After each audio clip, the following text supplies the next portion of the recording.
Here I'm in the process of creating a large spider wheel rose, and I like to use one continuous length of thread when I do these, but for a really large one like this one, that can get a bit unwieldy.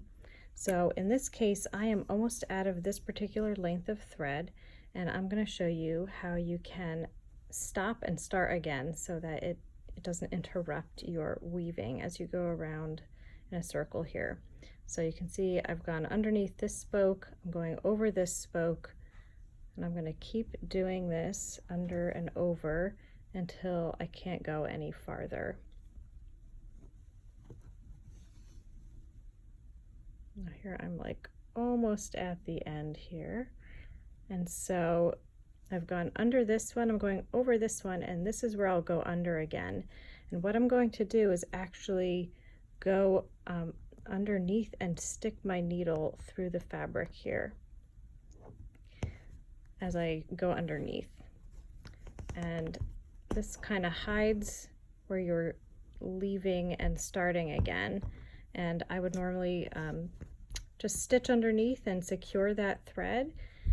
But right now I'm going to just rethread my needle and keep going to show you how you can pick it back up again. So basically you're going to try to come right back out that same hole underneath that spoke, and that will hide your stitch. So this is a new length of thread.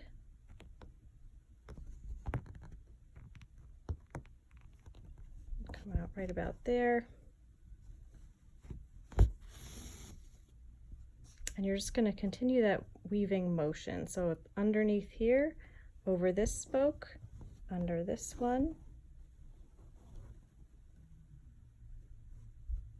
over, under, and this way you can finish off your rows.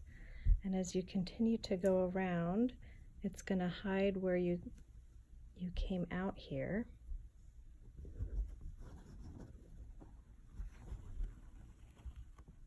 Just another quick tip: when you're working on a really large rose like this one, you want to make sure that your thread, as you go around the edges, that it stays on the outside, because some of these pieces, as you go around, if you pull too tight, it can easily kind of end up like this across your rows. So you really want to just keep pushing them to the outside as you're weaving.